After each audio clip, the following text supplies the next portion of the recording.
खुदावंद यसु मसीह के बाबरकत जलाली और ला तब्दील नाम में हमारे तमाम देखने वाले नाजरीन को शहाना की जानिब से और सिस्टर सायरा समीना की जानिब से एक बार फिर खुशामदीद कहते हैं और सलाम पेश करते हैं।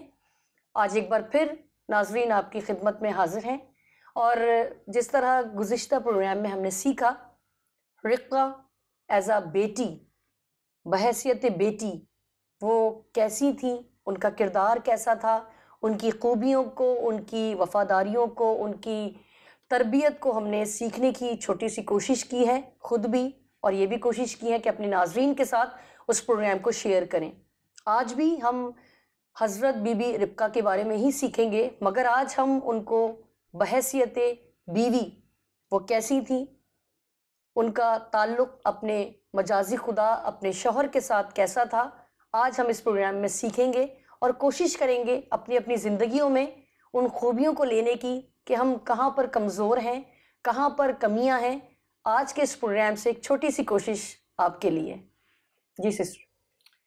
मसीह यीशु के नाम में आप सबको सलाम। मेरा ख्याल है आप खुश हैं, शादमान हैं, और आज फिर हम रिब्का के बारे में ही सीखेंगे और मेरा ईमान है कि आप सबको बहुत बरकत मिलेगी। आमीन। आमीन। जी सिस्टर, जिस तरह भी मैंने शेयर किया, आपने भी सुना कि हमने पहले सीखा कि वो कैसी बेटी थी, उनका अपने माँ बाप और भाई के साथ ताल्लुक़ कैसा था, वो बहैसियत जब कंवारी थी तो वो कैसी थी। आज हम जो सीखने की कोशिश करेंगे आपके तवस्सुत से और खुदा के पाक कलाम में से कि वो जब बीवी बनी तो फिर उनकी जिम्मेदारियां कैसी थी या वो कैसी बीवी थी, आज हम सीखने की कोशिश करेंगे। तो आप हमारी रहनुमाई कीजिए। ठीक है, हम सिलसिले को वहीं से शुरू करते हैं। हाँ जी बिल्कुल। कि रिब्का को उसके भाई लाबन ने, या लिखा है उसके भाइयों ने ना, लिखा है, मैं पढ़ूंगी आपके सामने 24 बाब की 60 आयत। उन्होंने रिब्का को दुआ दी और उससे कहा, आए हमारी बहन, तू लाखों की माँ हो। तो भाइयों ने और बाप ने दुआओं के साथ अपनी बहन को रुखसत कर दिया। अब इब्राहिम का नौकर इसको लेकर वहाँ से चलता है, और चलने के बाद जब ये अपनी मंजिल तक पहुँचते हैं तो इसहाक जो था वो मैदान में चहलकदमी कर रहा था। जब रिब्का ने इस नौकर से पूछा ये कौन है, तो उसने बताया कि ये मेरा मालिक इसहाक है। तो फिर रिब्का ने क्या किया, बुरखा अपने ऊपर लिया और बुरखा अपने ऊपर पहन लिया। तो हमारे सामने उसकी एक और खूबी आती है, शर्म व हया वाली लड़की थी। उसने अपने आप पर बुरखा लिया, अपने आप को छुपाया। और अगर आप देखिए, आप मेरे साथ देखिए कलाम मुकद्दस में से इसकी 24 बाब की 66 आयत। जी। नौकर ने जो जो किया था सब इसहाक को बताया, और इसहाक रिब्का को अपनी माँ सारा के डेरे में ले गया। तब उसने रिब्का से ब्याह किया और उससे मोहब्बत की, और इसहाक ने अपनी माँ के मरने के बाद तसल्ली पाई। यहाँ पर रिब्का की 2-3 खूबियाँ और हमारे सामने आती हैं कि हमारे मशरकी माशरे के मुताबिक हर लड़की को ब्याह कर अपने ससुराल में जाना है और ससुराल में अपने शौहर के माँ बाप के साथ रहना है। बिल्कुल इसहाक ने वैसे किया कि उसने रिब्का को लेके गया और अपनी माँ के डेरे में, यानी माँ के घर में लेके गया, और रिब्का ने उस चीज़ को खुशी के साथ, दिल के साथ कबूल किया कि वो अपने सास के साथ सारा के डेरे में जाए, और इस बात को उसने अपने दिल से कबूल किया और उसके साथ जाने के लिए तैयार होगी। फिर यहाँ एक और सीखने वाली बात है, लिखा कि इसहाक ने रिब्का से ब्याह किया और ब्याह के बाद लिखा मोहब्बत की।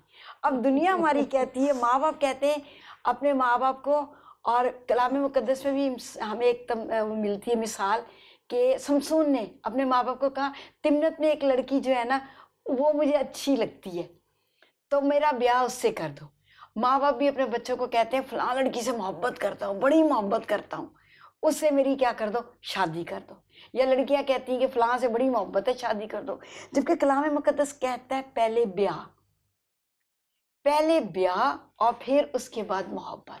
आजकल तो वैसे सिस्टर ये भी देखने में आता है, ये कहते हैं कि बातचीत पक्की कर दी है तो भाई पहले अंडरस्टैंडिंग हो जाए, एक दूसरे को आप जान लें, फिर आप शादी करें। यहाँ पर हम ये सीख रहे हैं कि उसने पहले अपने बाप की फरमाबरदारी की, बेशक बेशक, और दुआ से, जैसे बाप ने पहले दुआ की, फिर उसके नौकर ने भी दुआ की, फिर उन्होंने उस लड़की को खुदा की रहनुमाई से पहचाना, लेकर आया और उसने शादी की, फिर उससे मोहब्बत की। तो कंफ्यूजन आ जाती है थोड़ी सी मेरा ख्याल में, लेकिन जी आप बिल्कुल सही कह रहे हो, कंफ्यूजन आती है और हम दुनिया को और कलाम को साथ, लेकिन जो हम इस वक्त पढ़ रहे हैं जी उसमें हमें यही समझ में आ रहा है और यही हमारे सामने है कि पहले उसने ब्याह किया और ब्याह करने के बाद उसने मोहब्बत की और फिर वो उससे प्यार करने लगी, क्योंकि इससे पहले उसको जानता नहीं था, उसको पता नहीं था, उससे प्यार करने लग गया। उसके प्यार के नतीजे में क्या हुआ, यहाँ पर साफ लिखा है, इसहाक ने अपनी माँ के मरने के बाद तसल्ली पाई। इसका मतलब है कि जब उसकी माँ मर गई थी तो उसके अंदर एक खला आ गया था। माँ के सका बड़ा लाडला था, बड़ा प्यारा था, तो उसके अंदर जो एक खला थी, माँ की जुदाई की एक उसके अंदर जो दुख था, तकलीफ थी, उस दुख उस तकलीफ को जो है ना रिबका ने पूरा किया। अच्छा, हम ये भी सुनते अक्सर कि ना मतलब जो मेल होते हैं, मर्द हजरात होते हैं, वो बीवी में कहीं कहीं माँ की झलक भी देखते हैं। हाँ ये भी ठीक है, क्योंकि औरत है ना, या देखते हैं, क्योंकि माँ ख्याल करती खाने केयरिंग की वजह से, उसी हवाले से, केयरिंग हाँ की जी, वजह हाँ से जी, बिल्कुल। माँ ख्याल करती खाने का, पहनने का, सोने का, जागने का, बिल्कुल सेहत का, ऐसे ही तो बीवी करती बीवी है, को ऐसा सब बिल्कुल कुछ करने की बिल्कुल। तरीके, तो फिर इस तरीके से वो टची हो जाते हैं उसके साथ। तो क्या हुआ कि उसने तसल्ली पाई। तो औरत की बड़ी खूबी है। अच्छा देखो, कलाम मुकद्दस में लिखा है, अगर हम इफ्सियों में भी जाएं, खतों में जाएं, तो पौलुस रसूल भी कहता है, जैसे मसीह ने कलीसिया से मोहब्बत की, हर शौहर को अपनी बीवी से मोहब्बत करना है ना। मोहब्बत करने का जो बात है ना, वो शौहर के लिए खुदा ने रखी है, और औरत को कहा है ताबेदारी करे। शौहर मोहब्बत करे, औरत ताबेदारी करे, और खुदा ये चाहता है, और यही कुछ इसहाक ने किया, अपनी बीवी से मोहब्बत की, और उसके बदले में या उसकी मोहब्बत में उसको तसल्ली थी, उस खला को जो माँ की वजह से उसके अंदर पैदा हो गया था, इसने रिबका ने पूरा किया, रुबैका ने पूरा किया। तो इसकी ये एक बात भी हमारे क्या आती है, सामने आती है। फिर अगर हम इसहाक के इस पहलू को देखें कि पहले हमने जैसे पहले प्रोग्राम में हमने देखा था कि वो जो था वो 40 बरस का था तब उसके रिबका से क्या हुई, शादी हुई। और अब जब तक उसके अभी 20 बरस हो गया, अभी 60 बरस का हो गया, तो इसके कोई औलाद नहीं है। मतलब 20 बरस जो है वो औलाद नहीं हुई उनकी, और तो भी इनकी मोहब्बत इतनी है, इनका प्यार इतना है, इनका एक दूसरे के साथ ताल्लुक इतना गहरा है कि इस बड़ी कमी के बायस भी वो एक दूसरे से मोहब्बत रखते हैं। अगर आप देखिए मेरे साथ, तो इनकी मोहब्बत का एक और इजहार हमें मिलता है 26वां बाब और उसकी 8वीं आयत में। देखिए, जब उसे वहां रहते बहुत दिन हो गए तो फिलिस्तीनियों के बादशाह अबी मलिक ने खिड़की में से झांक कर नजर की और देखा कि इसहाक अपनी बीवी रिबका से हंसी खेल कर रहा है। देखिए लिखा बहुत दिन हो गए तो भी उनकी मोहब्बत आपस की है। अच्छा देखिए, बीवी के साथ हंसी खेल करना, मजाक करना, खुदा का कलाम चाहता है कि हम खिलवत में वक्त गुजारें और हम अपने शौहर को पूरा उसका वक्त दें जो उसका हक है। और रिबका ऐसे करती थी और इसहाक भी करता था, दोनों करते थे, एक दूसरे को वक्त देते थे। जब बादशाह ने देखा तो कहने लगा कि अच्छा ये तो इसकी बीवी है, खुश मिजाज जोड़ा था। और बाइबल मुकद्दस में, कलाम मुकद्दस में यही एक जोड़ा हमें नज़र आता है, और इसी जोड़े के बारे में हम पढ़ते हैं कि वो अपनी इज़्दवाजी लाइफ में, आपस के ताल्लुकात में हंसी मजाक, प्यार, तवज्जो, एक दूसरे की केयर करना, एक दूसरे का साथ देना हमें इसमें नज़र आता है। और ना सिर्फ वो अपने मुंह से कह रही, एक तीसरा शख्स कह रहा है। मगर सिस्टर यहाँ पर भी मैं आपको रोकना चाहूँगी, तक क्योंकि वो इसी से ही जो है ना वो मैच करती है बात, कि आजकल आप देखिए कि सारा दिन अगर वाइफ हाउस जॉब करती है, कोई काम नहीं है, घर पर ही होती है, हस्बैंड थका आ रहा था तो उसके पास एक लंबी सी लिस्ट होती है शिकायतों की, जो है प्रॉब्लम्स की और मुश्किलात की। अब हस्बैंड बाहर से आ रहा है, यकीनन जहाँ वो जॉब करता होगा वहाँ खवातीन भी होंगी, रास्ते में उसको खवातीन दिखती होंगी, बड़ी वेल ड्रेस, मेंटेन, और जब वो घर आता है तो वो घर पर जब आता है तो एक सर झाड़ और मुंह भाड़ आपको आपकी बीवी मिल रही होती है। फिर वो वाइफ जो है कंप्लेंट्स करती है कि हमारे हस्बैंड हम पर तवज्जो नहीं देते। यहाँ पर आप गाइड करें कि बीवियों का एटीट्यूड कैसा होना चाहिए, उनका रहन सहन, उनका बनाव सिंगार जब बाहर निकलती है तो बड़ी वेल ड्रेस होके, और उन जैसा खूबसूरत, कोई उन नजर नहीं जैसा आता। ड्रेस करने वाला और कोई नहीं है। ड्रेसिंग सेंस उनका बहुत अच्छा हो जाता है। मगर जब घर में होती है, जब आपका हस्बैंड घर आता है, तब आप किस रूप में उसके सामने आती हैं, और जब वो फिर कहीं इधर उधर देखता है तो आपको बड़ी कंप्लेंट्स होती हैं। हालांकि आप देखिए, ये प्रोग्राम मिरातुन्निसा है, औरतों का प्रोग्राम है। यहाँ पर शायद मेरी बहुत सारी बहनों बेटियों को कंप्लेन हो कि सिस्टर आज जो है वो मर्दों की साइड पर है, मगर मैं यहाँ पर उन बेटियों की सलाह के लिए कहना चाह रही हूँ जिनके घर जो है वो तबाही के दहाने पर आ जाते हैं इसी वजह से। लेकिन अगर हम तीतस का खत देखें ना, इस बात को मैं आगे बढ़ाते हुए आपको बताती हूँ कि अगर हम तीतस का खत देखें तो वहाँ पर जो बात आपने की कि हम मर्दों के ताल्लुक से, तो तीतस के खत में एक बड़ी अच्छी बात जो सीखने के लिए है बहू बेटियों के लिए। तीतस के खत में यह लिखा है, खुदा बुजुर्ग औरतों से कहता है, बूढ़ी औरतों को कहता है कि ताकि वो जवान औरतों को सिखाएं। मैं आपके सामने पढ़ी तीतस 2 बाब और उसकी 4 आयत में कि बुजुर्ग औरतें या नानी दादियाँ माएँ, उनकी जिम्मेदारी है कि वो जवान औरतों को सिखाएं। और क्या सिखाएं? यहाँ पर कलाम मुकद्दस में अपने शौहर को प्यार करें और अपने बच्चों को प्यार करें। यानी हम कहते हैं प्यार हो जाता है, होता नहीं है, सीखना। कलाम मुकद्दस कहता है हमें सीखना चाहिए। अब मोहब्बत में सिर्फ ये कह देना आई लव यू, ये मोहब्बत नहीं। मोहब्बत अमल से जाहिर होता है। बिल्कुल, अमल से जाहिर होती है। और अमल से जाहिर करने के लिए अगर बहुत सारी बातों को छोड़कर हमें एक ही बात पर तवज्जो दें कि आपकी तैयारी से पता चलता है कि आप किसी से कितना प्यार करते हैं। बिल्कुल। अगर शौहर बाहर से आया और बीवी के बाल बने हों, वो साफ सुथरे कपड़े पहनकर हल्का फुल्का मेकअप करके उसका इस्तकबाल करे, तो उसकी शक्ल सूरत को देख के उसके अंदर एक ताजगी आ जाती है। बिल्कुल ऐसा ही। उसके अंदर एक खुशी आ जाती है और उसको लगता है कि ये मेरे लिए तैयार हुई। क्योंकि देखिए, खुदा, ये सबसे पहले बात खुदा के जहन में आई कि आदम का अकेला रहना अच्छा नहीं। और खुदा ने इस बात को महसूस करके उसके लिए हवा बनाई, और खुदा खुद हवा को लेकर आदम के पास आए। और आदम उसको, वो इतनी खूबसूरत थी, इतनी बनी वो थी कि खुदा उसको देख के कहता है ये मेरी हड्डियों में से हड्डी और मेरे गोश्त में से गोश्त है। तो अगर शौहर आता है और बीवी उसको इस तरीके से वेलकम करती है कि खूबसूरत हो, तैयार हो, तो उसका दिल उसको देखते ही क्या हो जाता है, खुश हो जाता है। और जब वो उसको इतनी बनी संवरी अच्छी खूबसूरत औरत को देखता है, इसके लिए वाइस की किताब में भी लिखा है। ज़रा आप मेरे से देखिएगा, वाइस की किताब 9वां बाब और उसकी 9वीं आयत में ज़रा देखिए। अपनी बतालत की जिंदगी के सब दिन जो उसने दुनिया में तुझे बख्शी है, हाँ अपनी बतालत के सब दिन उस बीवी के साथ जो तेरी प्यारी है ऐश कर ले।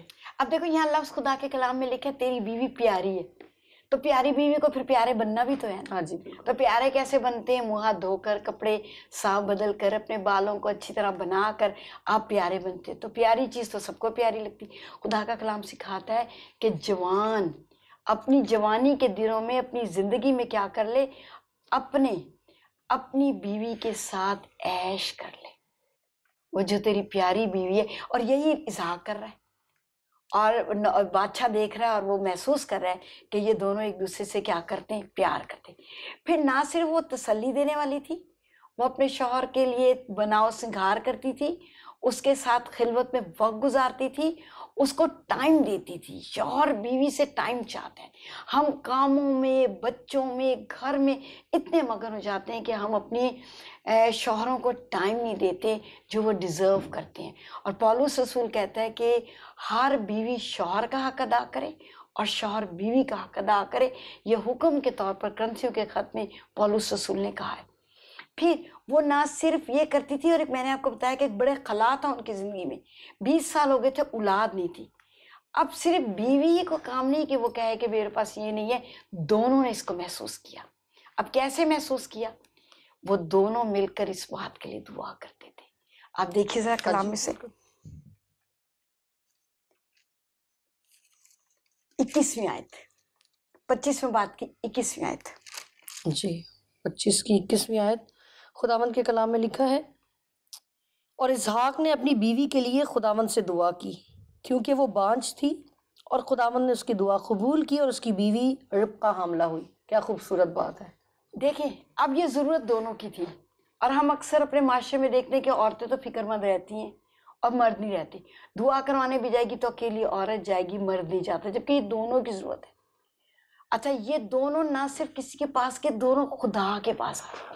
यही मैं भी आपको यहीं पे रोकने ही लगी थी। आपने फौरन कहा कि आजकल आप देखें कि जहाँ कोई थोड़ी सी प्रॉब्लम होती है, या तो अपने पेरेंट्स के पास भागते हैं या डॉक्टर की तरफ, या और बहुत सारे ज़राए हैं। मैं कहना नहीं चाह रही, समझदार हैं हमारे लोग, समझते होंगे कि बहुत सारे हमारे जो है ना, वो बिल्कुल हमें लगता है कि ये हल है, वो हल है, ये हल है, हम भागते हैं दूसरों की तरफ, मगर तबाही, बर्बादी। बिल्कुल बिल्कुल बिल्कुल। तो खुदा की तरफ रुजू क्यों नहीं करते? और अगर करना चाहिए तो आप बताएं कि खुदा फिर उन्हें कितनी बरकत देखिए, देता है। एक तो इन्होंने इंतजार किया, क्योंकि कलाम में लिखा है, वाइस की किताब में लिखा है 3 बाब में, हर काम का एक वक्त और एक मौका है, ब्याह जाने का, पैदा होने का, मरने का। इन दोनों ने इंतजार किया 20 साल। मैं ख्याल है आजकल तो 2 या 3 साल बाद ही मर्द दूसरी तरफ परेशान हो शादी की तरफ, या औरत जो है वो परेशान हो जाती है और दूसरी, वही अभी जैसे मैंने कहा कि बहुत सारे रास्ते हैं जहाँ पर वो चली जाती हैं, और मर्द जो है वो दूसरी शादी की तरफ। अब खुदा का कलाम, ये अपने बताता है कि नाजरीन के साथ भी बताना चाहूंगी कि देखें, खुदा का कलाम हमें वाज़े तौर पर बता रहा है कि 1-2 साल नहीं, 20 साल उन्होंने बगैर औलाद के गुजारे, मगर नाउमीद नहीं हुए। आपस में झगड़े हमें यहाँ नहीं मिलते, बल्कि अभी हमने पढ़ा कि वो कैसे हंसी खुशी उस वक्त को गुजारा है, और फिर खुदा से दुआ की, और आगे भी हम सीखेंगे कि खुदा ने किस तरह उन्हें बरकत दी। इन्होंने दुआ की, और देखिए खास तौर पे कि उसने, इसहाक ने अपनी बीवी के लिए दुआ की कि खुदावन तू मेरी बीवी को क्या दे, औलाद दे। अक्सर हम बाप अपनी बेटियों के लिए करते हैं, बेटों के लिए करते हैं, लेकिन ये बड़ी अच्छी शौहर मिसाल है। बीवी के लिए कर रहे हैं। शौहर बीवी के लिए करे, तो अगर किसी ने औलाद की बरकत किसी जोड़े को नहीं दी, उन दोनों को बैठना चाहिए और शौहर को अपनी बीवी के लिए दुआ करनी चाहिए कि खुदा मेरी बीवी को औलाद की बरकत दे। फिर उन दोनों ने मिलकर दुआ की, और दुआ करने के बाद खुदा ने उनको क्या दी, औलाद दी। और फिर खुदा ने, जब दोनों ने मिलकर दुआ की, एक बरकत नहीं, डबल बरकत दी। वाकई खुदा ने उनको जुड़वा बेटे दी। क्या बात। तो ये जोड़ा दुआ करने वाला भी था, सिर्फ हंसी खेल का नहीं, खुदा के साथ भी इनकी खास रफाकत थी, और अपनी हर मुश्किल को, परेशानी को खुदा के पास लाते थे। इसके बाद जब खुदा ने इनको औलाद दी, अब रिबका की एक और बात कि तसल्ली भी देती थी, शौहर को खुश करती थी, दुआ करती थी शौहर के साथ मिलकर। जब खुदा ने इसको बेटे दिए और जब वक्त पूरा हुआ और बच्चों की पैदाइश का वक्त आया, तो वो फिर परेशान हो गई। तो फिर उसने अकेले से, खुद से अकेले भी दुआ करती है। और फिर यहाँ पर लिखा हुआ है इसकी, अगर हम 22वीं आयत में लिखे, वो खुदावन से पूछने लगी।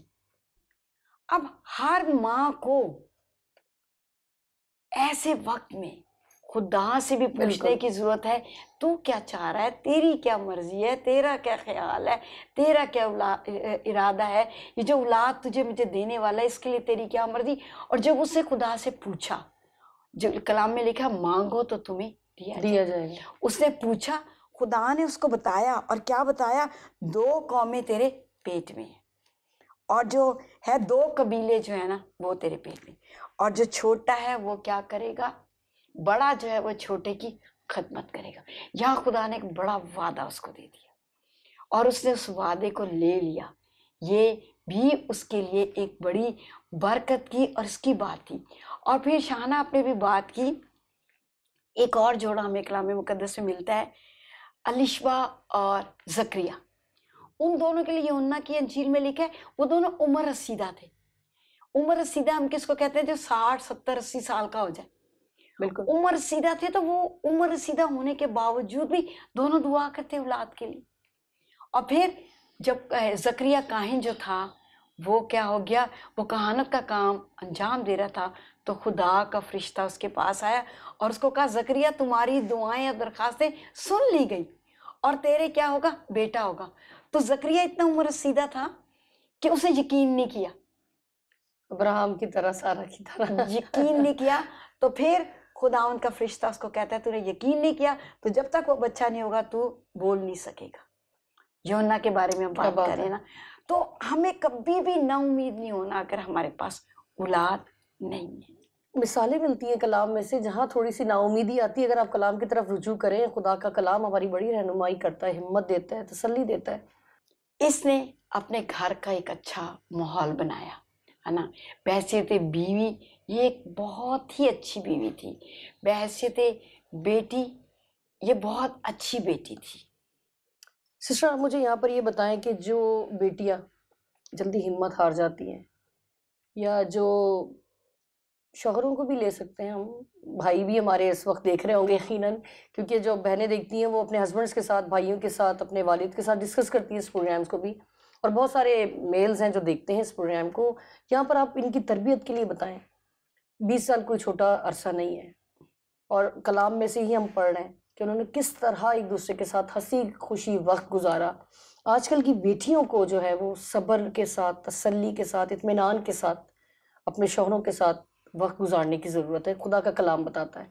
थोड़ा सा इनकरेज करें, मैं चाहती हूँ अपनी बेटियों को कि वो हिम्मत ना हारें।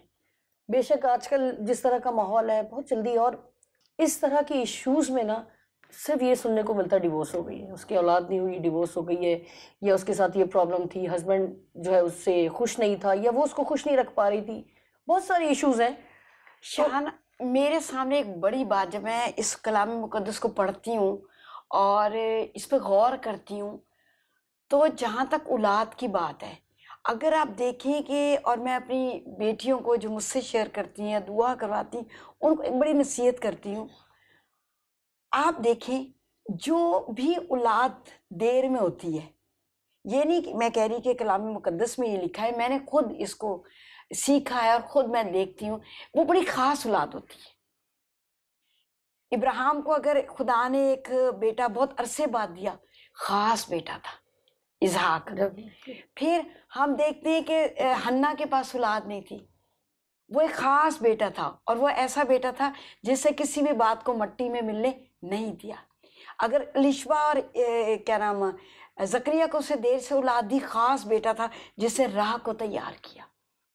अगर उसने इसहाक को और याकूब को देर में औलाद दी, तो ख़ास बेटा था जिससे इसराइल के 12 कबीले जो थे जन्म में। तो मैं ये भी सोचती हूँ कि जो औलाद थोड़ी देर में मिलती है वो ख़ास औलाद होती है। यहाँ पर नाज़रीन कहीं ये ना समझ रहे हो कि हम देर में ही औलाद जो है ना इस दुनिया में आने का सबब बने। यहाँ पर आप सिर्फ सिस्टर का जो मकसद है समझाने का, ये क्लियर करूँ मैं कि अगर आपको औलाद नहीं हो रही तो इसमें आपकी कोई गलती कोताही नहीं है, खुदा की तरफ से आपका इम्तिहान है, आपके सब्र का इम्तिहान है।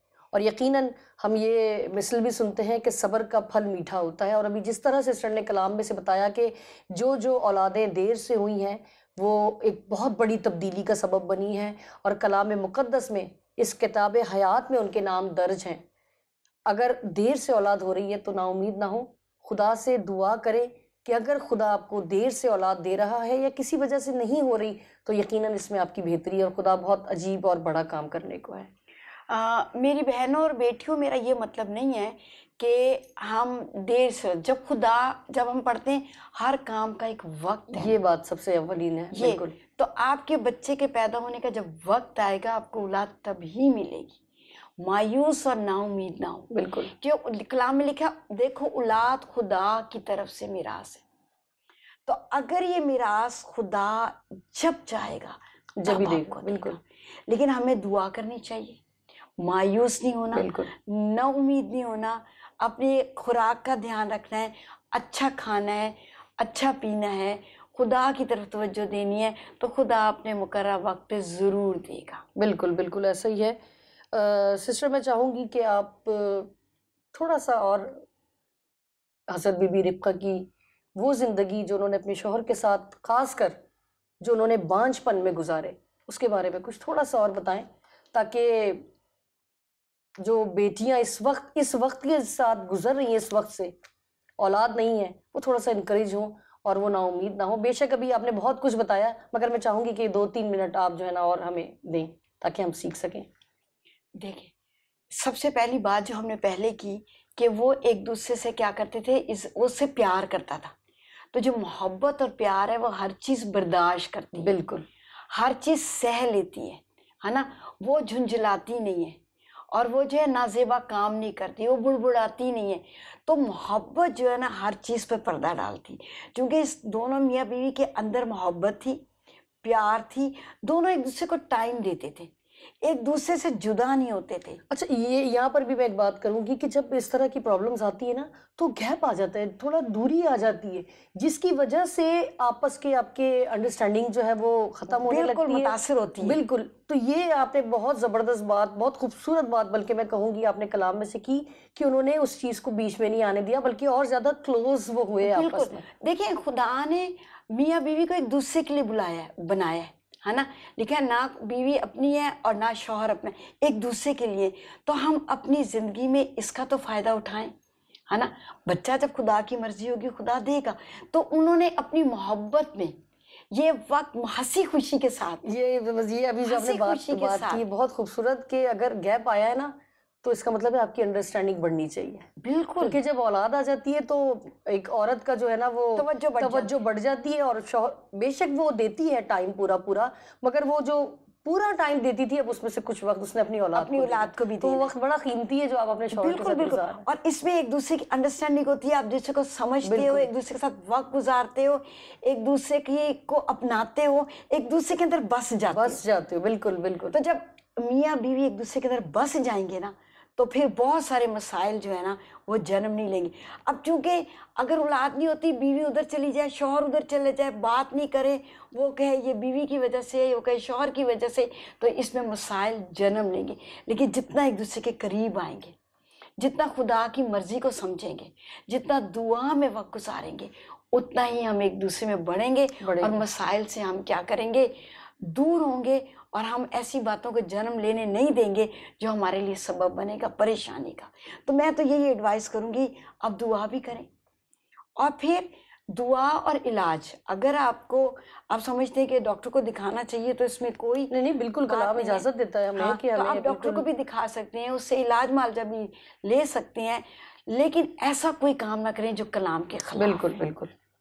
मतलब इसमें इजाजत नहीं देता, क्योंकि कलाम में लिखा है गैर माबूदों के पास जाने वालों का गम क्या हो जाता है, बढ़ जाता है। बिल्कुल। क्योंकि औलाद खुदा की तरफ से मिराज है, कोई और ये दे नहीं सकता। सो आप खुदा पर भरोसा रखें और इधर उधर मत जाएं, खुदा की तरफ से ये मिलेगी।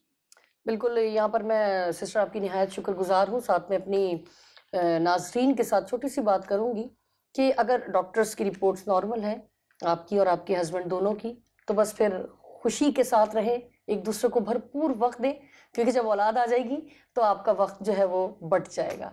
जो वक्त खुदा ने आपको दिया है उससे भरपूर फ़ायदा उठाएं, इंजॉय करें अपनी लाइफ को, मगर खुदा को ना छोड़ें, क्योंकि खुदा के साथ ही आपकी ज़िंदगी में खुशी है, इत्मीनान है, तसल्ली है, और बहुत सारी बरकतें हैं जो हमें कलाम में से मिलती हैं। इसी के साथ मैं चाहूँगी, अगर आपके जहनों में कोई सवाल, कोई मुश्किल, कोई परेशानी या कोई उलझन आपके इर्द गिर्द आपको नज़र आती है, तो हमें ईमेल करें। हमारी सारी डिटेल्स आपकी स्क्रीन पर अभी इस प्रोग्राम के बाद नुमाया होंगी। हम आपके मुंतज़िर हैं फीडबैक के। शुक्रिया। खुदा हाफिज़।